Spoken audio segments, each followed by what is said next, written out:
Bonjour et bienvenue sur le podcast Mettre sa communication au service de sa vie. Je m'appelle Julie Fédida et je suis révélatrice du potentiel digital des entrepreneurs passionnés. Je les accompagne à créer leur communication via les réseaux sociaux pour développer leur activité et mettre leur communication au service de leur vie. Le but de ce podcast est de vous amener des pistes de réflexion pour trouver votre façon de communiquer selon vos critères. L'objectif, que ce soit fluide, amusant et efficace et que cela vous permette de trouver votre voie, votre organisation afin de mettre votre communication au service de votre entreprise et donc de votre vie.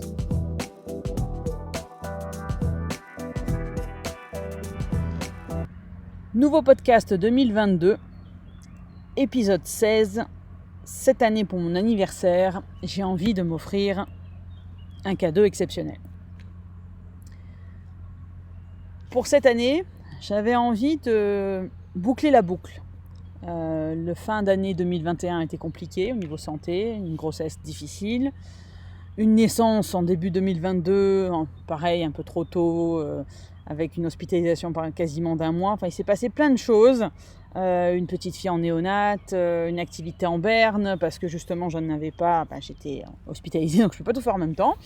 Donc il y a eu quand même quelques mois, on va dire, assez chaotiques et j'avais envie de boucler la boucle cette année, de fermer en fait la page, de tourner la page, de fermer l'épisode, enfin de terminer l'épisode, comme vous voulez, et de m'offrir quelque chose, on va dire, d'exceptionnel. Quand je parle d'exceptionnel, je ne parle pas d'un cadeau qui vaut des millions, quoique, je pars du principe que ce cadeau-là n'a pas de prix, mais on ne parle pas de choses matérielles. Cette année, plutôt que de me payer des vacances, quoique je me suis quand même payé des vacances, plutôt que de m'offrir un objet quelque part, on va dire ça comme ça, un objet, un moment, je ne sais pas, un resto, quoi que ce soit, j'ai eu envie de m'offrir quelque chose que je ne me suis jamais offert parce que je n'ai jamais osé atteindre justement ce cadeau-là. Ce cadeau-là, c'est la sérénité, la confiance, l'équilibre. C'est quelque chose que je recherche depuis des années et des années, ça date depuis bien avant le début de mon activité professionnelle, sans jamais oser espérer le trouver. Alors vous allez me dire, pourquoi ? Même lorsque l'on souhaite quelque chose de plus profond, on a peur. On a peur de ne pas être légitime, de ne pas le mériter, ce quelque chose, de ne jamais l'atteindre, que ce soit peine perdue. On a peur qu'il n'existe pas. Vous savez, le fameux « c'est trop beau pour être vrai ». C'est impossible. Ça ne peut pas exister. On a peur aussi de ne pas le reconnaître. Moi, je me suis souvent dit, si jamais je la trouvais, cette sérénité, qu'est-ce que j'en ferais ? Et est-ce que je serais même capable de réaliser que ça y est, je l'ai atteinte, cette sérénité ?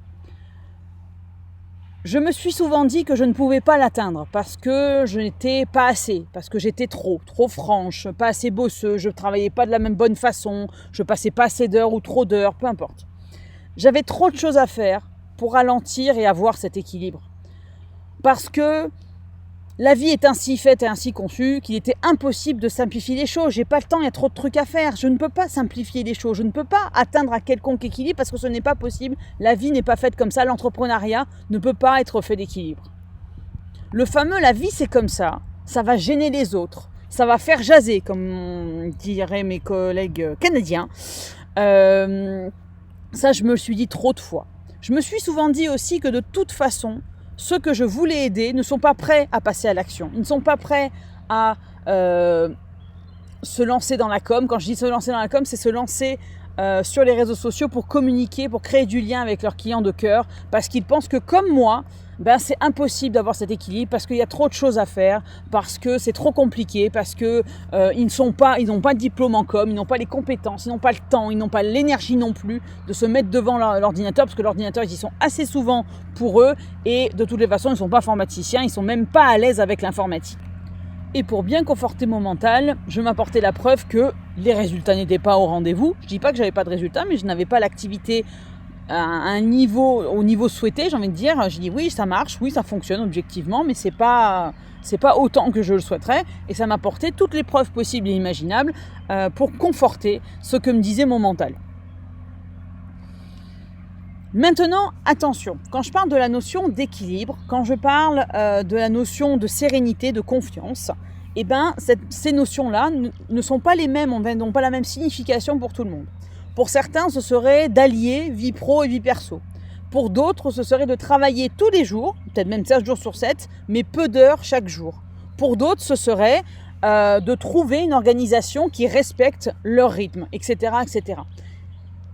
Chacun, en fait, a sa définition à ce que représente l'équilibre, le fait d'avoir une activité qui leur ressemble, qui leur permette de trouver la sérénité et la confiance. Donc ça, c'est ma définition, mais chacun a sa définition.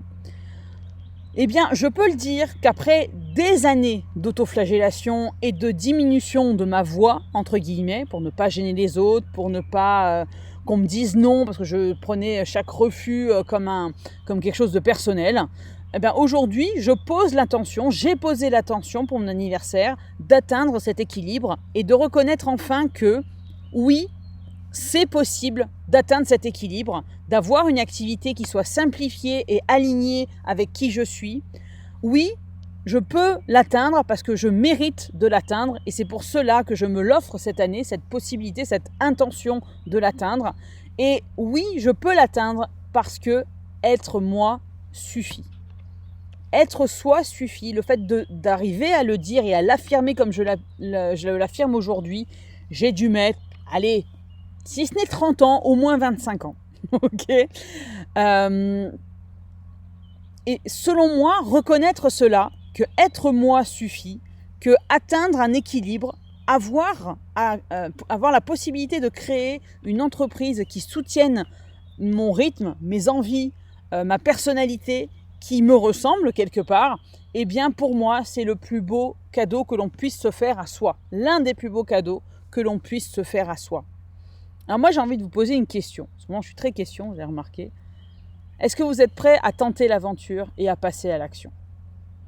Est-ce que vous êtes prêt à dire « Aujourd'hui, je pose l'intention d'avoir une activité qui me ressemble plus ». Est-ce que je suis prêt ou prête à modifier ce qui ne me convient pas dans mon activité pour que j'atteigne cet équilibre, j'atteigne enfin une activité qui me ressemble et qui ne ressemble pas aux injonctions que l'on m'a inculquées toute ma vie, que ça vienne de mon éducation, de la société, etc., etc. Parce que si on a créé son activité, si on a repris l'activité de nos parents, si on est aujourd'hui à notre compte, quelle que soit notre activité, c'est parce qu'on a eu envie d'autre chose. Parce qu'on a été convaincu à un moment donné qu'autre chose était possible. On a créé une activité pour qu'elle soit au maximum à notre image. Mais on a tendance à oublier cette image-là. On a tendance à se taire, à la diminuer, à diminuer son importance. Et je peux vous assurer qu'en général, ça nous revient en boomerang dans la tronche, mais d'une façon assez violente. Donc pour éviter de recevoir le boomerang dans la tronche, j'ai vraiment envie de vous dire aujourd'hui, faites-vous ce cadeau-là et posez-vous ces questions. Comment est-ce que je peux modifier mon activité aujourd'hui pour qu'elle ressemble à ce que j'ai envie de ressentir au quotidien ? Qu'est-ce que je peux faire dans mon activité aujourd'hui pour avancer dans mon business et faire en sorte qu'il me ressemble le plus possible ? Voilà, c'est tout pour aujourd'hui. On se retrouve bientôt pour un prochain épisode du podcast Mettre sa communication au service de sa vie. D'ici là, vous pouvez me suivre sur les réseaux sociaux, que ce soit Facebook, Instagram ou LinkedIn. Et surtout, prenez soin de vous. À bientôt.